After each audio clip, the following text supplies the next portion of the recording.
রবিউল আউয়াল মাসে পাঠায়া দিয়েছেন মুহাম্মদুর রাসূলুল্লাহ। আমি উলামাদের পায়ে হাত রেখা বলবো, উলামাদের উচিত ছিল আজকে রবিউল আউয়াল মাসে যত জিনিস আমরা দেখি আর যেগুলোর বিরুদ্ধে আমরা মুখ খুলি, এটি বেশি দিনের আবিষ্কার না। এটি বেশি দিনের আবিষ্কার। হ্যাঁ, জশ্নে জুলুস বেশি দিনের আবিষ্কার। উলামা বলুক এটা বেশি দিনের আবিষ্কার। কেন জশ্নে জুলুস কেন আসলো? আমার কথায় বিরোধ করেন না, কেউ অন্য কিছু মনে করেন না। জশ্নে জুলুস কেন আসলো? এই জায়গাটা ফাঁকা ছিল, ফাঁকা। যেইখানে খালি থাকে ওইখানে কেউ না কেউ হাত রাখতে চেষ্টা করে, ঠিক না? কেউ না কেউ দখল করতে চেষ্টা করে। আমি উলামাদের পায়ে হাত রেখে বলি, আমাদের উচিত ছিল 12ই রবিউল আউয়ালকে আল্লাহর রাসূলের সিরত বয়ান করার জন্য নির্বাচিত করা উচিত ছিল। প্রথম দিন থেকেই যদি আমরা 12ই রবিউল আউয়ালের 12ই রবিউল আউয়াল না, রবিউল আউয়ালের 1 তারিখ থেকে যদি আমরা নবীর সিরত বয়ান করতে শুরু করতাম, প্রত্যেক জায়গায় যদি নবীর সিরত হতে থাকতো, নবীর আদর্শের বয়ান হইতে থাকতো, নবীর শানের বয়ান হইতে থাকতো, তাইলে মনে হয় জশ্নে জুলুস ওনারা কোনোদিন জায়গা পাইতো না, বেদাতি কার্যক্রমগুলোর কোনো জায়গা হতো না। কেননা এটা তো আগের থেকে ভরা ছিল। ওরা জায়গা পাইতো কোত্থেকা? ওদের জন্য জায়গা হতো কোত্থেকা? ওদের জায়গা মিলতো কোত্থেকা? কিন্তু আমাদের আর হয় না। ওলামায়ে কেরাম পায়ে হাত রেখা বলি, ওলামাদেরকে বলি, আপনাদেরকে বলি, উচিত ছিল রবিউল আউয়াল মাসের 1 তারিখ থেকে পুরোটা মাস নবীজির দুনিয়াতে আগমনের মাস, জন্মের মাস, পুরোটা উচিত ছিল সিরাতের জন্য নির্ধারণ করা। যদি 1 তারিখ থেকে সিরাত নির্ধারিত হতো, সিরাত যদি 1 তারিখ থেকে নির্ধারিত হতো যে প্রত্যেক মসজিদ, প্রত্যেক মাদ্রাসা, প্রত্যেক উলামা, প্রত্যেক মজলিস, সব জায়গায় শুধু সিরাতের আলোচনা হতেছে, শানের আলোচনা হতেছে, তাইলে এই খালি জায়গার ভিতরে বেদাত বসার কোনো সুযোগ ছিল? কেননা জায়গা তো খালিই থাকতো না, প্রত্যেকে ওরা এটাকে চালু করতো। আজকে তো জশ্নে জুলুস ময়মনসিংহের মতো শহরেও হয় না, হয় না? কিন্তু বাংলাদেশের সবচেয়ে বেশি তাবলীগ কোন জেলায়? সবচেয়ে বেশি তাবলীগ কোন জেলায়? বৃহত্তর ময়মনসিংহ জেলায়, ঠিক না? সবচেয়ে বেশি মাদ্রাসা কোন জেলায়? সবচেয়ে বেশি উলামা কোন জেলায়? বড় বড় আল্লাহওয়ালা কোন জেলায়? বাংলাদেশের সবচেয়ে পুরান মাদ্রাসা কোন জেলায়? বলেন না। পালিয়ার চেয়ে পুরান মাদ্রাসা দেখানো হলে হাটাজারি বাদ দিয়া, পালিয়ার চেয়ে একটা পুরান মাদ্রাসা আমাকে দেখান হাটাজারি বাদ দিয়া। আমি ইতিহাস যাই না বলতেছি, ইতিহাস জানা ছাড়া এটা রাখেন না বালিয়ার পরে, কিন্তু বালিয়া হাটাজারির পরে অত্র অঞ্চলে বালিয়ার চেয়ে পুরান মাদ্রাসা দেখান একটা, দেখান। ঢাকা পর্যন্ত দেখান, ঢাকা পর্যন্ত। ঢাকাও যে মাদ্রাসা হয়েছে ওইটাও ময়মনসিংহে। আথার আলী রহমতুল্লাহ কোন জায়গা? কোন জায়গা? কিশোরগঞ্জ। আগে কোন জায়গায় ছিল? ময়মনসিংহে। তিনজনে মিলা বানান, আথার আলী রহমতুল্লাহ আলী, শামসুল হক ফরিদপুরি রহমতুল্লাহ আলী, 4 জন, ফিরজি হুজুর রহমতুল্লাহ আলী, হাফেজ হুজুর রহমতুল্লাহ আলী। হাটহাজারীর ব্যতীত একটা পুরান মাদ্রাসা দেখান আমাকে বানিয়ার আগে। ওই ময়মনসিংহ শুরু হয়ে জশ্নে হয় না? হয় কেন হয়? ওই যে বললাম না, আল্লাহ এক ব্যক্তিত্ব আমাদের ভিতরে পাঠিয়েছিলেন। আল্লাহ পাওয়ার সহজ উপায় যেন যুবক যৌবনে আল্লাহ পাওয়া যায়, নারী নারীত্বে আল্লাহ পাওয়া যায়, সত্যে আল্লাহ পাওয়া যায়, গরিব আল্লাহ পাওয়া যায়, ধনী আল্লাহ পাওয়া যায়, প্রত্যেকটা ব্যক্তি আল্লাহ পাওয়া যায়। কেননা জীবনের উদ্দেশ্য হলো আল্লাহ পাওয়া, আর কোনো উদ্দেশ্য এই জীবনটা নাই। বিশেষ করে যাকে আল্লাহ মুসলমানের ঘরে জন্ম দিয়েছেন, বিশেষ করে যাকে আল্লাহ উম্মতে মুহাম্মদী নিজের পছন্দে বানাইছেন, নিজের কুদরতি হাত দিয়া বাছাই করে বানাইছেন, যাকে আল্লাহ নিজের কুদরতি হাত দিয়ে স্টিকার লাগাইছেন কুনতুম খায়রা উম্মাহ, ওর জন্য ওর জীবনটার উদ্দেশ্য আল্লাহ পাওয়া। কিন্তু আমি প্রশ্ন তুলে দিলাম, আল্লাহ পাবে তো পাবে কি করে?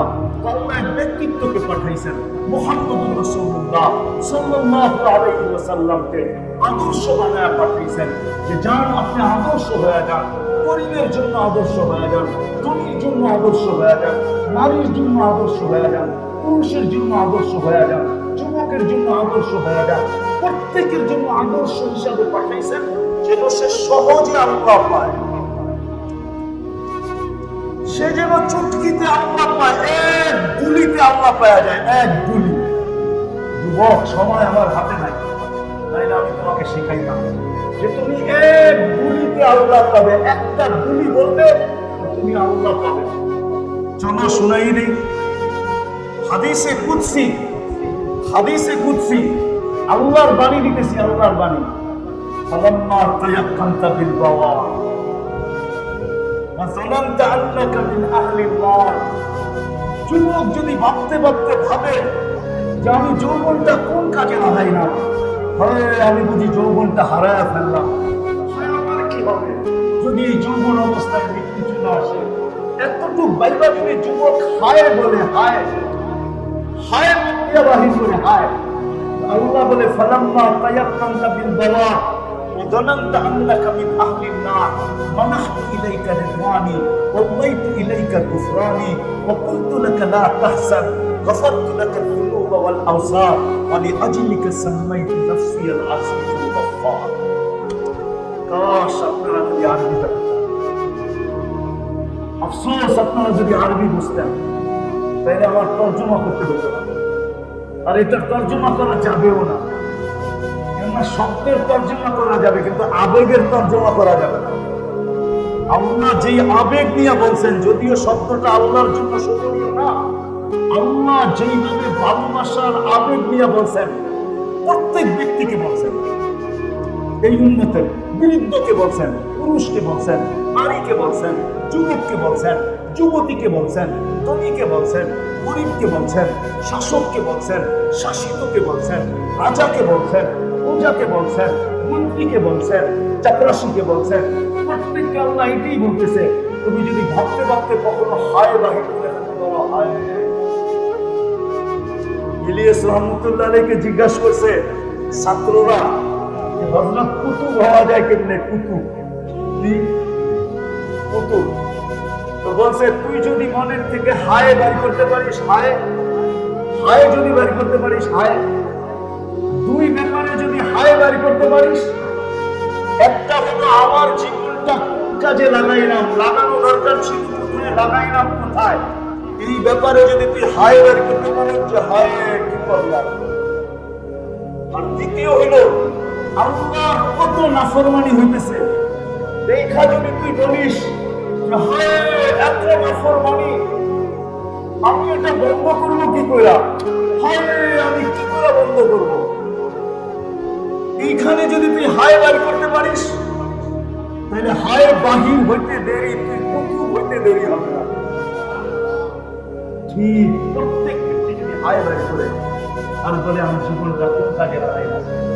ফালাম্মা তায়াক্কানতা বিল বাওয়ার ওয়া যানানতা আন্নাকা মিন আহলিন নার মানাহতু ইলাইকা রিদওয়ান। আল্লাহ বলে তুই হায় বাহির করতে দেরি, আমি রেজার চাদর দিয়ে তোকে ডাকতে দেরি করি না। আতাইতু ইলাইকা গুফরানি, আমি মাগফিরাতের ভান্ডারে তোকে ডুবাইতে দেরি করি না। ওয়া কুনতু লাকা লা তাহজান, ছুটে আইসা আমি তোর কুদরতি হাত পিঠে রেখা তোকে সান্ত্বনা দিতে দেরি করি না। আমি বলি চিন্তার কোনো কারণ নাই। গফরতু লাকা যুনুবা ওয়াল আওসার, তোর সমস্ত গুনাহ খাতাকে মাফ করে দিলাম। বলি আজলিকা সাম্মাইতু নাফসি আল আজিজ গফফার, তোর জন্যই আমি আমার নাম আজিজুল গফফার। তো এক ব্যক্তিত্বকে পাঠাইছিলেন আমাদের মাঝে, এক আদর্শকে পাঠাইছিলেন। এই জন্য উচিত রবিউল আউয়াল শুরু হতে দেরি। আমি ওলামাদের পায়ে হাত দিয়ে বলি, আমাকে ভুল বুঝেন না, উচিত ছিল আমাদের প্রথম তারিখ থেকে প্রত্যেক মসজিদ, প্রত্যেক মাদ্রাসা, প্রত্যেক এলাকা, প্রত্যেক মজলিস উচিত ছিল আমাদের নবীর সিরত বয়ান করা। যদি নবীর সিরত বয়ান হতো আর শান বয়ান হতো, তাইলে মনে হয় আগাছা জ্বালানোর কোনোদিন সুযোগ পেত না, এই আগাছার কোনোদিন জন্ম হতো না। যে আগাছা আজকে বাংলাদেশে জন্ম হয়েছে, রবিউল আউয়ালের নামে যে আগাছা জন্ম হয়েছে, এই আগাছা কোনোদিন জন্ম নিত না। কেননা জায়গা খালিও পাইতো না, এদের ওইখানে বসার সুযোগ হতো না। জমিন খালি পাইলে না আগাছা গজানোর সুযোগ পায়। জমিন যদি চাষাবাদ হতে থাকে তো আগাছা গজানোর কোনো সুযোগ পায় না। আজকে যে আগাছা গজায় গেছে সারা বাংলাদেশে রবিউল আউয়ালের নামে যে আগাছা জন্ম নিছে, শুধু আগাছা না, আল্লাহ জানে এটা কোথায় যায় থেকে। আজও যদি আমরা শুধু হুঁশিয়ার না হই, আজও যদি চক্ষু আমরা না করি, আজও যদি আমরা সতর্ক না হই, এই জন্য আমি দুইটা কথা বলে শেষ করবো আপনাদের। আমি ওলামাদের পায়ে ধরবো, পায়ে আসেন প্রত্যেক মসজিদে ডেলি এক বেলা ঘোষণা দিয়া নবীর আদর্শ বয়ান করে। এক মাস পুরা করে। আপনি বলবেন এরকম কি দৃষ্টান্ত দুনিয়াতে আছে? আমার সাথে চলেন, আমি আপনাকে চোখে দেখায় নিয়ে আসি। আমি চোখে দেখছি বিদায় বলতেছি, আমার কাছে এটা ভালো লাগছে বিদায় আমি বলতেছি। ওই দেশে এই আগাছা নাই বিদায় বলতেছি। আমার সাথে কালকে চলেন, আমি নিয়ে যাবো আপনাকে, আমি ঘুরে দেখায় নিয়ে আসবো। 1 তারিখ থেকে শুরু হয়েছে প্রত্যেক মজলিস, প্রত্যেক মহল্লায় মজলিস, প্রত্যেক মসজিদে মজলিস নবীর আদর্শ বয়ান হতেছে, সিরাত। পুরা 1 মাস সিরাত বয়ান হবে। আমি ওলামাদের পায়ে হাত দিয়া বলি, 11 মাসে আমাদের সিরাত বয়ান করার সুযোগ হয় না, কিন্তু একটা মাস কমসে কম আমরা প্রত্যেক মজলিস এই মাদ্রাসাওয়ালাদেরকে বলবো, আপনারা ভাগ করে নেন আপনাদের এলাকার মসজিদ গুলাকে, হুজুররা ভাগ করে নেন, এক একজন এক এক মসজিদে যান। আল্লাহ এক বেলা আল্লাহ রসুলের সিরতকে এক এক আঙ্গিকে বয়ান করো। কেন আল্লাহ রসুলের সিরাত? আল্লাহ রসুলের সিরাত এই জন্যই দিচ্ছেন যে আমরা যেন ওই যে বললাম না উদ্দেশ্য আল্লাহ পাওয়া, গরিব যেন দারিদ্রতার ভিতরে আল্লাহ পাওয়া যায়, যুবক যেন এক আমলে আল্লাহ পাওয়া যায়। আমি তো মাঝে মাঝে বলি, মনে উঠলো এই জন্য বলতেছি, আপনারা মাগরিব পড়া বসছেন তো, ঠিক না? হ্যাঁ, সত্য তো? হ্যাঁ, আমি আশা করি সবাই মাগরিব পড়ছে, ঠিক না? হ্যাঁ, আচ্ছা, মাগরিবের পরে আজির মিনার নার 7 বার কে কে পড়ছে? নামান সবাই পড়ি নাই, এমনকি ছাত্ররা পর্যন্ত পড়ে নাই। অথচ যদি 7 বার আজির মিনার নার পড়তো, এটা কে শিখাইছে? হ্যাঁ, আল্লাহ রসুল শিখাইছে, ঠিক না? আপনি 7 বার পড়ার নিশ্চিন্তায় ফজর পর্যন্ত ঘুমাইতে পারতেন। আপনি বলতেন কিসের নিশ্চিন্তা? যদি সকালের আগে আপনার মওত আসে, তাইলে কিন্তু জাহান্নাম থেকে মুক্তির লেটার নিয়ে আসতে হবে। লেটার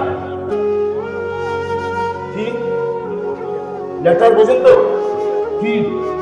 চিঠি, ঘোষণানামা নিয়ে আসতে হবে। কেন আল্লাহ রাসূল বলছে যে 7 বার পড়বে ফজরের আগে, মওত হলে জাহান্নাম থেকে মুক্তি। তাইলে আপনি ফজর পর্যন্ত নিশ্চিন্তে ঘুমাইতে পারেন। আসুক না মওত, তাতে কি আসে যায়? মওত তো আসবেই, ঠিক না? আসুক আর কাল আসুক, আসবে তো। হ্যাঁ, না আন্দোলন করে মওতরে সরানো যাবে? হ্যাঁ, যাবে?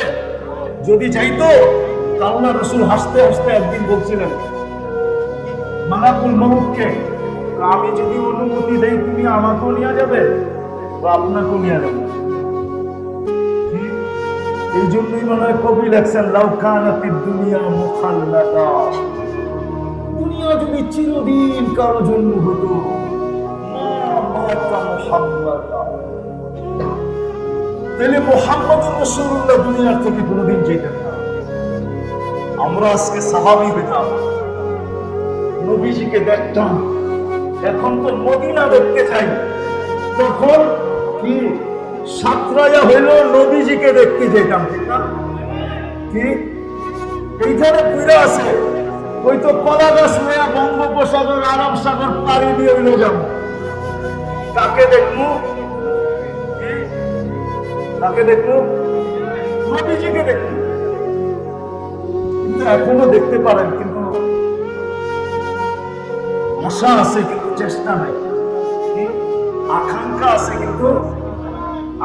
আছে কিন্তু স্বপ্নে দেখতে চান। কে কে দেখতে চান? ওমা সবাই দেখতে চান। এটার নাম আকাঙ্ক্ষা, কিন্তু চেষ্টা নাই। দাড়ি পাইকা গেল এখনো দেখলাম না, কমর চুটা গেল এখনো দেখলাম না। আর কবে দেখবো? আশা আছে, চেষ্টা নেই। কিন্তু জীবিত থাকলে অনেকে বলবে এখানে যে দরকার হলে কলা গাছ নিয়ে বঙ্গোপসাগরে চাপ দিতাম, ঠিক না? মনে উঠলো, এই জন্য বলতেছি। আমি গেছিলাম কমরু আইল্যান্ডে। কমরু আইল্যান্ডে উসমান রাদিয়াল্লাহু তাআলা ছেলের কবর আছে, মুহাম্মদ ইবনে উসমান ইবনে আফফান। একবারে ভারত মহাসাগরের পারে। আমি ফজরের নামাজ পড়ে গেছি, কবর খোলা ছিল না, খুলে 9টার সময়। আমি একবারে ফজর পড়ে গেছি, কিন্তু আমি মেহমান ছিলাম ওই দেশে। তো আমি দেওয়াল টপকায় ভিতরে ঢুকে গেছি। যদিও এটা নিয়ম ছিল না, কিন্তু আমার মন মানতে ছিল না যে আমি 9টা পর্যন্ত অপেক্ষা করব। অপেক্ষা যদি করতেই হয় তো আমি দেওয়াল টপকায় ভিতরে ঢুকে অপেক্ষা করি, যাতে দরজা খুলে আমারে বের করে। 2 ঘন্টা সময় ছিল। তার উপরে ঢুকা ভিতরে বসেছিলাম, যা করার তা করতেছিলাম। আমার মন ভর্তি ছিল না, তারপরও বিভিন্ন ভাবনায় চোখে পানি ঝরতেছিল যে 14 বছরের ছেলে, লেখা আছে কয়েক বছর বয়সে মারা গেছে। কোথায় মদিনা মুনাওয়ারা আর কোথায় কমরু আইল্যান্ড? 14 বছর ছেলের কবর। অনেক ভাবনা আমার চোখকে কাঁদাইতেছিল।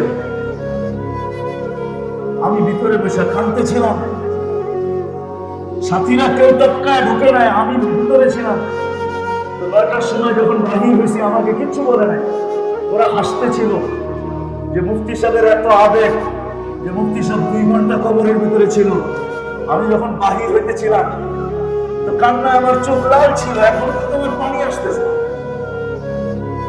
তো বাহির হওয়ার পরে ওরা বলতেছিল আমাকে যে বৎসরে একবার ভারত মহাসাগরের পানি উপরে ওঠে আর এই কবরে এসে বাড়ি খায় একবার।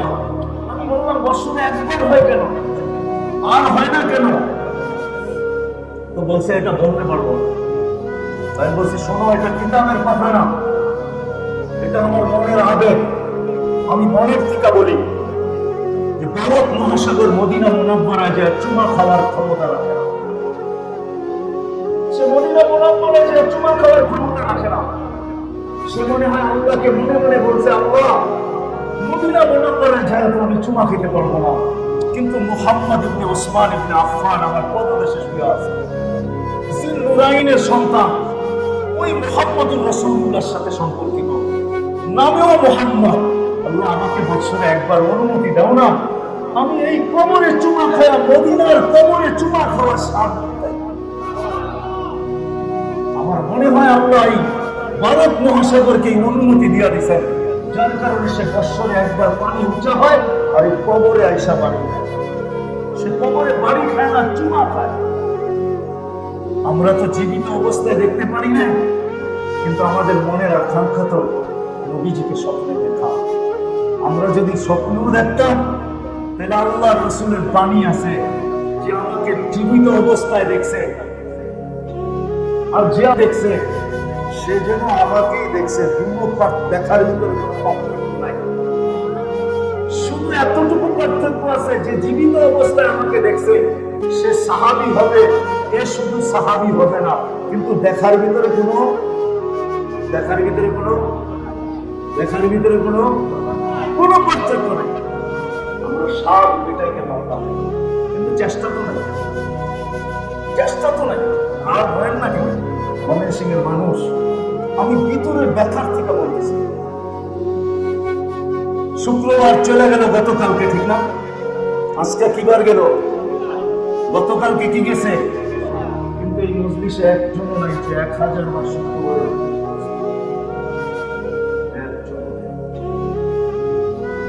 মা বোনদের ভিতরও নেই, ছাত্রীদের ভিতরও নাই, ছাত্রদের ভিতরও নাই।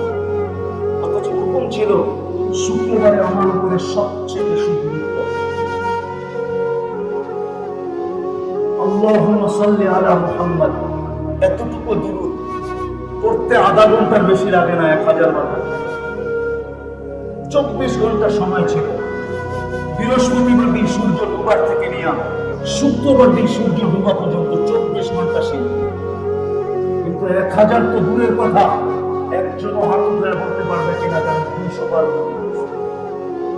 একজন হাত 200 বার 200 বারও দুরূদ পড়ি না। তাহলে আপনি কি করে নবীজিকে দেখতে চান? অথচ যার কারণে আপনি আল্লাহর কুদরতি হাতের ছোঁয়া পাইলেন।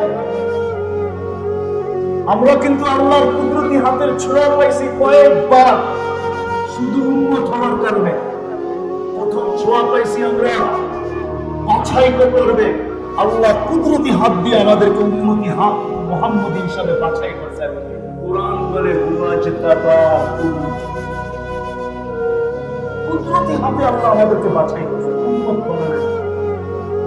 দ্বিতীয় কুদরতি হাতের ছোঁয়া পাইছি আল্লাহ যখন খায়রে উম্মতের মুকুট আমাদের মাথায় রাখেন। কুনতুম খায়রা উম্মাহ, এটা মুকুট, এটা তাজ আল্লাহ আমাদের মাথায় রাখেন। কুনতুম খায়রা উম্মাহ, আমরা ডজন খানিক দেখানো যাবে। হায় হায়, উম্মতে মুহাম্মদী হওয়ার কারণে ময়মনসিংহের মানুষ আল্লাহ কিয়ামতের দিন আমাদেরকে নিজের পক্ষে সাক্ষী হিসাবে নির্বাচিত করেছেন। নিজের পক্ষে কি হিসাবে? শুহাদা আলান নাস। আল্লাহ কিয়ামতের দিন আল্লাহর পক্ষে আমাদেরকে সাক্ষী হিসাবে নির্বাচিত করেছেন। আমাদের নারী নির্বাচিত, আমাদের পুরুষ নির্বাচিত, আমাদের যুবক নির্বাচিত, আমাদের বৃদ্ধ নির্বাচিত, আমাদের গরিব নির্বাচিত, আমাদের ধনী নির্বাচিত, আমাদের উম্মতের প্রত্যেকটা ব্যক্তি নির্বাচিত। কিয়ামতের দিন সাক্ষী হিসাবে আল্লাহ নিজের পক্ষে আমাদেরকে নির্বাচিত করছেন। এই জন্য জালালউদ্দিন সুয়ুতী রহমতুল্লাহ আলাইহি লেখছেন, সমস্ত উম্মত কিয়ামতের মাঠে দাঁড়াবে, কিন্তু আমরা না। কিন্তু মনে হয় বোঝেন নাই? হ্যাঁ, বুঝলে আওয়াজ এত ছোট কেন? সমস্ত উম্মত কিয়ামতের মাঠে দাঁড়াবে, কিন্তু আমরা কেননা সাক্ষী আর আসামি এক জায়গায় দাঁড়ায় না। সাক্ষী আর আসামি এক জায়গায় দাঁড়ায় নাকি? আসামি কোথায় দাঁড়ায়? কাঠগোড়ায়। কিয়ামতের মাঠ কাঠগোড়া। আমরা কি সাক্ষী? ঠিক না? আমরা কিয়ামতের মাঠে দাঁড়াবো না, না, না। উনি লেখছেন আমরা দাঁড়াবো আল্লাহর পাশে স্টেজে। কিসের স্টেজে দাঁড়াবো আমরা? এই উম্মত স্টেজে দাঁড়াবে আল্লাহর পাশে। কার কারণে এই মর্যাদা পেলেন? মুহাম্মাদুর, আবার বলেন মুহাম্মাদুর। 120 নেকি পাবেন, 120 নেকি। কোরআন শিক্ষা দিছে নবীকে কিভাবে উচ্চারণ করার জন্য। মুহাম্মাদুর পুরাটা উচ্চারণ করবেন। মুহাম্মাদুর রাসূলুল্লাহ 100 কয় নেকি পাবেন? এই উম্মত তো 1 নেকি দিয়ে জান্নাতে যাবে। কয় নেকি দিয়া? 1 নেকি দিয়ে জান্নাতে যাবে। এখানে কয়টা? 100। তাইলে তো আপনি আরো বেশি যাবেন, ঠিক না? 1 নেকি দিয়ে উম্মত জান্নাতে যাবে, 1 নেকি দিয়া। হাদিসে আছে একজনের কিয়ামতের মাঠে পাস করার জন্য 1 নেকি লাগবে। এই উম্মতের আল্লাহ বলবে ঠিক আছে, এক নেকি হলে তো পাস। তোমার তো আত্মীয় স্বজনের অভাব নাই, সবাই তো এই মাঠে আছে, ঠিক না? সবাই কি এই মাঠে আছে? যাও নিয়ে আসো। তো সবার কাছে যাবে, কেউ বলবে না ভাই নেকি কেউ দিবে না। বিলকুল বঞ্চিত হয়ে যখন ফিরে আসবে তো অপরিচিত দূরের থেকে একজন ডাকবে এদিকে। যাওয়ার পরে বলবে তোর চেহারার এই অবস্থা কেন?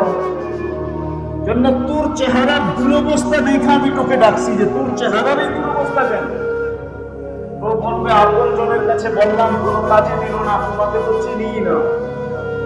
তো বইলা দেয় কাজে দিলেও তো দিতে পারে, আর যদি কাজে নাও দিল তো মনটা তো ঠান্ডা হবে, একটু হালকা তো হবে মনটা। তো জিদের ঠেলায় বলবে এক নেকি লাগবে, এক নেকি। তাইলে পাস, পাস মানে জান্নাত। ভালো মতে জিজ্ঞাসা করবে সত্য? বিলকুল সত্য। পকেট থেকে এক নেকি বাড়ি করে ধরায় দিল, এক নেকির লিগে চেহারা এই অবস্থা, গেলেই কিন্তু এক নেকি ধরায় দিয়া বাগায় দিল। কিন্তু ওর তো খুশির অন্ত থাকবে না, ও তো ছুটবে খুশিতে। আল্লাহর কাছে যাইয়া বলবে নেকি নিয়ে এসে আমার ফাইলটা বের করেন। এখন ওর বাপ চলে আসবে, বাপ নেকি পেয়ে গেছে না, পাস, ঠিক না? আর পাস করলে তো এমনি বাপ আসে, ঠিক না? পাশের আগে একরকম, পাস করলে ঠিক না? এই তো আমাদের দেশের অবস্থা, ঠিক না? তোরও বাপ চলে আসবে, আমার ফাইলটা বাড়ি করেন। আমরা বলবে কেন? নেকি নিয়ে আইসি, আসবে আর বলবে তোরে নেকি দিল কে? এই মাঠে এখন বলবে আপনি কি কিয়ামতের মাঠে একাই, আর কেউ নাই? আরো বানায় বসে আল্লাহ হাসবে আর বলবে যে নেকি দিছে ওরে ডাইকা নিয়ে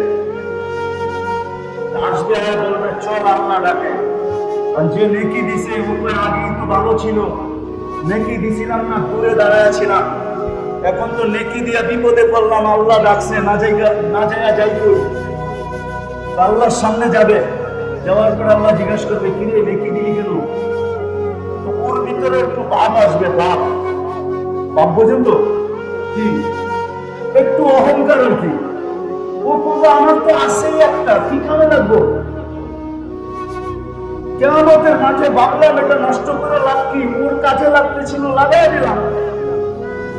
একটু ভাব নিয়ে অ্যাক্টিং নিয়ে বলবে, আল্লাহ হাসবে। আল্লাহ বলতেছে আমার চেয়ে বড় টাকা হইতে চাস, ঠিক না? আমার উপরও টাকা দিতে চাস, ঠিক না? তো যে পাশ হয়ে গেছে ওরে আল্লাহ বলবে খুশ বিয়া দিয়া, ঠিক না? তোর ভাই হাতে ধর আর দুইজনে জান্নাতে চল, আমার চেয়ে বড় দাতা হইতে দিব না।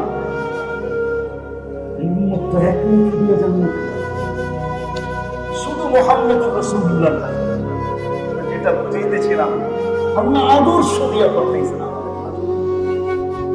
আমাদের উচিত ছিল, আমি বলি ভালো মতে আমার এটা আজকে প্রচার করেন, আমি ওলামাদের পায়ে হাত দিয়া বলতেছি, মুরব্বী ছোট বড় সবাইকে, আমাদের উচিত ছিল রবিউল আউয়ালের 1 তারিখ থেকে নিয়ে 30 তারিখ পর্যন্ত প্রত্যেক মসজিদে, প্রত্যেক এলাকায়, প্রত্যেক মজলিসে, প্রত্যেক মাদ্রাসায় নবীর আদর্শকে বয়ান করা। যদি আমরা করতে থাকতাম তাহলে এই আগাছা জমিন যদি আলোচনা দ্বারা, সিরত দ্বারা, শান দ্বারা, বয়ান দ্বারা আবাদ হতে থাকতো, তাহলে জমিনে আগাছা উঠার কোন সুযোগ ছিল না। আমরা সুযোগ করে দিছি ওদেরকে আগাছা উঠার জন্য। আজকে যতই আমরা বিরোধিতা করি, পানি অনেক দূর গড়ায় চলে গেছে, এটাকে আর বন্ধ করার কোন সুযোগ আসবে কিনা আমি জানি না। কিন্তু হ্যাঁ, হতে পারে আল্লাহ রাসূলের আলোচনা দ্বারা কিতাবে পাওয়া যায়, এখনো কিতাবে পাওয়া যায়।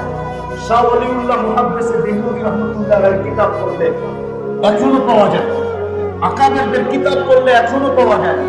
যদি উলামায়ে কেরাম এখনো ময়দানে নামে যে রবিউল আউয়ালের 1 তারিখ থেকে নিয়ে 30 তারিখ পর্যন্ত আমাদের প্রত্যেক মসজিদে, প্রত্যেক মহল্লায়, প্রত্যেক এলাকায়, প্রত্যেক মাদ্রাসায় আমরা সিরাত এবং শানের আলোচনা শুরু করব।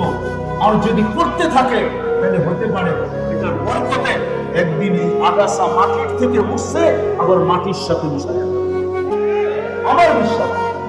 আপনাদেরকে আমি সর্বশেষ বলতে চাই, আল্লাহর আদর্শ পায়ে হাত দিয়ে বলি, বাংলা যদি করতে পারে এই মাসে কমসে কম রবিউল আউয়াল মাসে উচিত সারা বছর পড়া। আমি যুবকদেরকে বলবো, একটা মাস তোমার নেটকে তুমি ব্যবহার করো শুধু সিরাত পড়ার জন্য, নবীর আদর্শ পড়ার। আপনারা এই মাসে ছোট একটা সিরতের কিতাব মোতালা করেন, ছোট একটা সিরতের কিতাব, নবীর আদর্শের উপরে লেখা ছোট একটা কিতাব মোতালা করেন, পড়েন, নবীর আদর্শ শিখেন। এর চেয়ে বড় সুযোগ আর কিচ্ছু কোন উন্মত পায় নাই। আমাদের পরে কোন উন্মত নাই, এত বড় সৌভাগ্য কোন উন্মতের হয় নাই, আর আমাদের পরে উন্মত নাই। এই সৌভাগ্য আর কার হবে যে খোলা আকাশের নিচে চিৎকার দিয়ে ঘোষণা দিচ্ছেন, মান তামাসসাকা বিসুন্নতি। খোলা আকাশের নিচে লাউড স্পিকারের ঘোষণা আল্লাহর পক্ষ থেকে পায়া দিয়েছেন যিনি, মুহাম্মদুর রাসূলুল্লাহ সাল্লাল্লাহু আলাইহি ওয়াসাল্লাম ঘোষণা দিয়েছেন, মান তামাসসাকা বিসুন্নতি ইনদা ফাসাদি উম্মতি ফালাহু আজরু মিয়াতি শাহীদ। যদি একটা সুন্নাত তোমার জীবনের আদর্শ বানাও, একটা সুন্নাত। আমার তো ওই সমস্ত লোকগুলা দেখলে আমার ভিতর থেকে কান্না আসে, কান্না। ওই হাজিদেরকে দেখলে কান্না আসে যে মদিনা দেখলো আর দাড়ি কি করে ছাসে। ওই হাজিকে দেখলে কান্না আসে, ওই যুবককে দেখলে কান্না আসে যাকে দাড়ি দিছিলেন জান্নাতে যাওয়ার জন্য, সে দাড়ির ভিতরে আবার দাড়ির ভিতরে ব্লেড লাগায় তো লাগাই কি করে। ওই উম্মতকে দেখলে কান্না আসে, যে উম্মতকে দাড়ি দিছিলেন শুধু জান্নাতে যাওয়ার জন্য, নইলে আপনার আমার দাড়ি প্রয়োজন ছিল না, প্রয়োজন ছিল না। এই উম্মতের মর্যাদা করলে বোঝা যায় এই উম্মতের দাড়ির প্রয়োজন ছিল না, দাড়ি দিছেন শুধু জান্নাতে যাওয়ার জন্য। ঠিক? হায় আমি তো বলি, যার দাড়ি উঠছে ওর তো সারাদিন দোয়া করা দরকার, আল্লাহ একটা পাকায় দাও, একটা একটা পাকায় দাও। কেন? দাড়ি যদি একটাই পাকে, হাদিসে কুদসি, ইন্নাল্লাহ লা ইয়াসতাহি, আল্লাহ লজ্জা পান ওই দাড়ি পাকাকে দেখলে।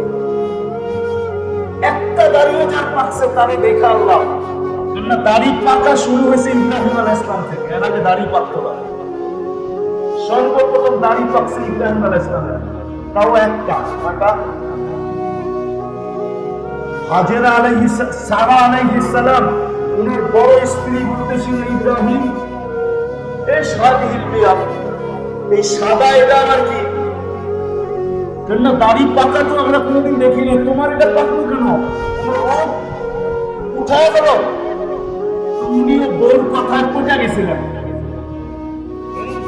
বোঝা গেল আগের থেকেই পুরুষ মহিলাদের কাছে দুর্বল আর কি, চাই কুতুব, ঠিক না?